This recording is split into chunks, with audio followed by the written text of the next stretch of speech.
व्यक्तित्व को प्रभावशाली, आकर्षक और महत्वपूर्ण बनाने के लिए याददाश्त का होना बहुत ज़्यादा ज़रूरी है।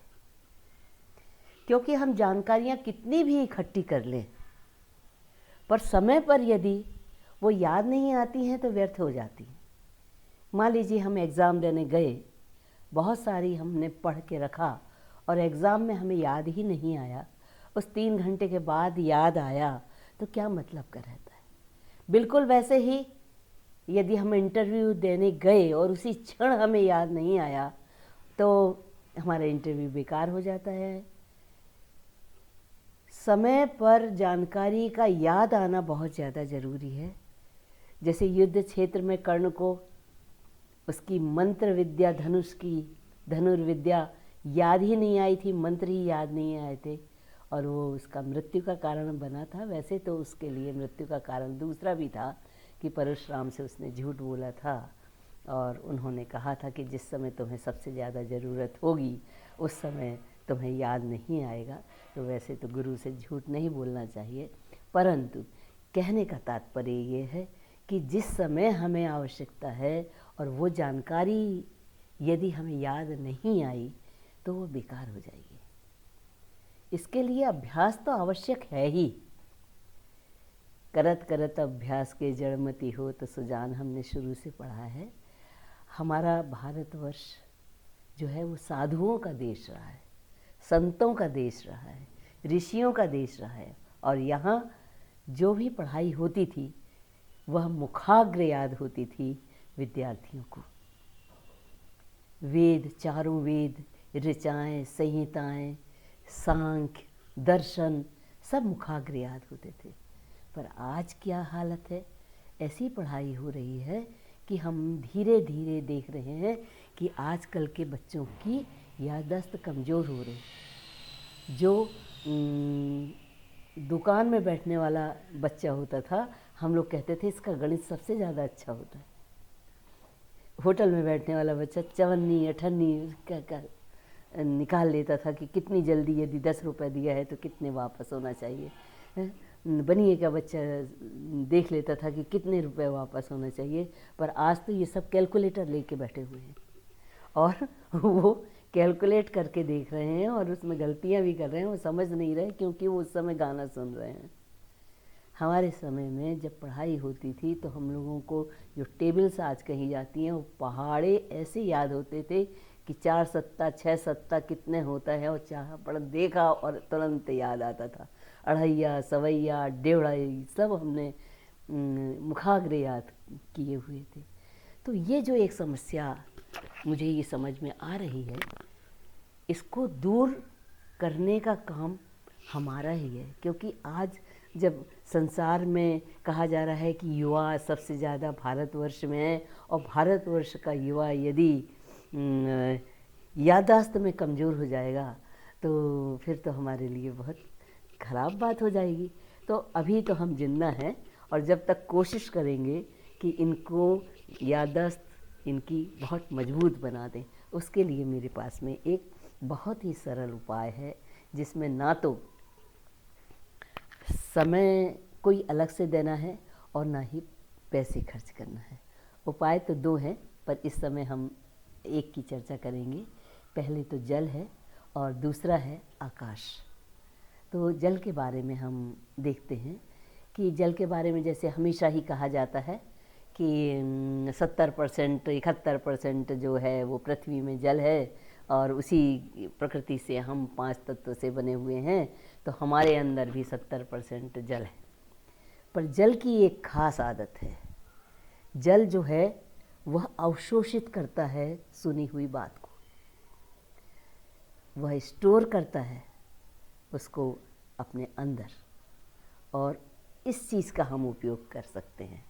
इस बात को मैं इस तर्क से आपके सामने बता सकती हूँ कि जब हम पूजा करते हैं तो वहाँ पर हमारे यहाँ प्रारंभ से ही कहा जाता है कि कलश स्थापना की जाती है जिसमें कि समस्त नदियों का जल, समस्त देवता उसके जल में, कलश के जल में आ जाते हैं और स्थापित हो जाते हैं। और जितने दिन कथा चलती है, चाहे वो 10 दिन की कथा हो, भागवत की कथा हो, या पोथी पढ़ना हो, या सत्यनारायण की कथा हो, उसमें जो कलश रखा जाता है हम उसे खास मानकर सुनाते हैं, उसकी पूजा करते हैं। और अंत में उसके जल को लेके सब पूरे जो कथा सुनने वाले हैं उनके ऊपर छिड़का जाता है। और हमें ऐसा लगता है कि इसकी एक बूंद तो हमारे ऊपर ज़रूर ही पड़ जाए, और वो पूरे घर के कोने कोने में डाला जाता है, क्योंकि वो पवित्र हो जाता है। वो मंत्रों के द्वारा उच्चारित जल है, और वो सब जगह हमारे घर को पवित्र करता है। और हम सोच लेते हैं कि अब हमें कोई बाधा नहीं आएगी। इसी प्रकार हम मंदिरों में भी देखते हैं कि जब आरती हो जाती है तो उसके बाद पंडित जी शांति वचन कहते हुए हमारे ऊपर जल डालते हैं। तो ये जल जो है वह याद रखता है उस मंत्रों को। आपने देखा होगा कि जो साधु होते हैं हमारे यहाँ, वह हाथ में कमंडल लिए रहते हैं। कमंडल एक घड़े के आकार का ही होता है, कलश के आकार का होता है, और उसमें टोंटी लगी होती है। और हमेशा, अब आपने कहीं पढ़ा या देखा होगा कि जब साधु संत वरदान देते हैं तो उसमें से जल लेके और तथास्तु करके सामने जो मांगता है उसके ऊपर डालते हैं। तो वह जल जो है वो याद रखता है कि इस ऋषि ने हमें कौन सा वरदान दिया था, और हम भी उसको याद रखते हैं कि हमारा ये वरदान ज़रूर सफल हो जाएगा। और ये भी जब दान होता है, जब दान दिया जाता है, उस समय भी हाथ में जल लेके मंत्रोच्चारण के साथ दान दिया जाता है कि वो दान जो है वो फलित होता है। जो बाली था उसने दान दिया था वामन अवतार लिए हुए भगवान को, जो उसमें से कमंडल से जल नहीं निकल रहा था। तो शायद वो कथा आपको पता होगी कि उनके जो गुरु हैं शुक्राचार्य मना कर रहे थे महाराज बलि को कि तुम दान मत दो, ये भगवान तुमको ठगने आए हैं। और वो उनके कमंडल के जो जहाँ से टोंटी से पानी निकलता है वहाँ घुस के और बैठ गए थे।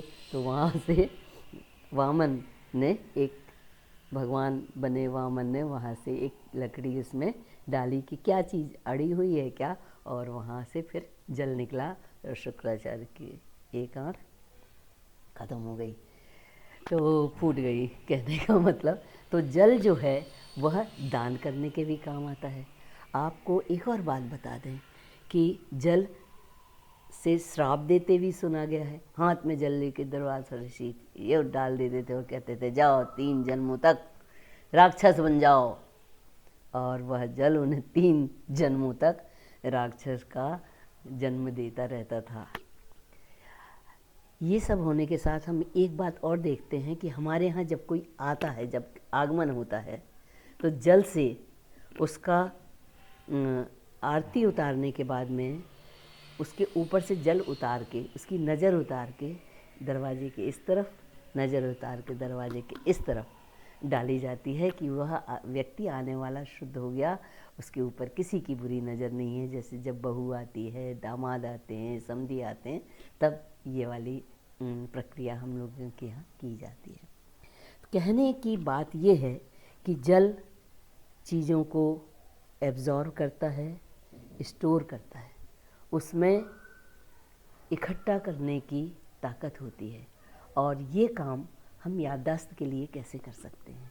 जिस समय हमारे यहाँ का कोई भी विद्यार्थी का मतलब ये नहीं है कि कोई छोटा बच्चा या बड़ा विद्यार्थी, तो मेरे ख्याल से व्यक्ति पूरी ज़िंदगी रहता है। यदि उसमें जिज्ञासा बनी हुई है, कुछ सीखने का जज्बा है, तो हम हमेशा विद्यार्थी हैं। तो जब भी हम कुछ पढ़ रहे हों ऐसा जो कि हमें हमेशा याद रखना है, हमारे लिए लाभकारी है, आगे काम आएगा, तब कलश तो नहीं, लोटा, कलश के आकार का लोटा तो कलश के आकार का ही होता है, उसको लकड़ी की टेबल पर रखना है और उसके ऊपर ढक्कन लगा देना। यदि तांबे का पात्र हो तो बहुत ही अच्छी बात है। उसको रखने के बाद उसके पास बैठ के पढ़ना है। हमारी पढ़ाई हो रही है और ये मान के चलना है कि वो सुन रहा है। हम पढ़ते रहें और उसे सुनाते रहें, उस लोटे के जल को सुनाते रहें, क्योंकि कलश के आकार का है और कलश का आकार का ही पानी सुनता है, ये भी बात है। तो उसे रात को सुनाते रहें और सो जाएं। सुबह जब उठें तो विद्यार्थी हैं, 11 बजे नहीं उठना है कि 11 बजे उठे। विद्यार्थी तो ब्रह्म मुहूर्त में ही उठते हैं और सबको ही उठना चाहिए ब्रह्म मुहूर्त में, और उठ के उस जल को ग्रहण कर लें। तो जैसा कहा जाता है ना कि पढ़ाई घोंट के पी ली, ये है घोंट के पीना। यदि कलश के का जल अपने ऊपर छिड़काव होता है तो बहुत ही अच्छा रहता है। लोटे में पानी रख के उसे रात भर सुनाओ, पूरे दिन सुनाओ, जब भी सुनाना है, और 24 घंटे बाद उस पानी को ग्रहण कर लो, तो वह जितना हमने पढ़ा है वह जल के रूप में भी हमारे अंदर चला जाएगा। और ये बात बिल्कुल पक्की है कि जो पढ़ा है वो कभी भूलते नहीं हैं।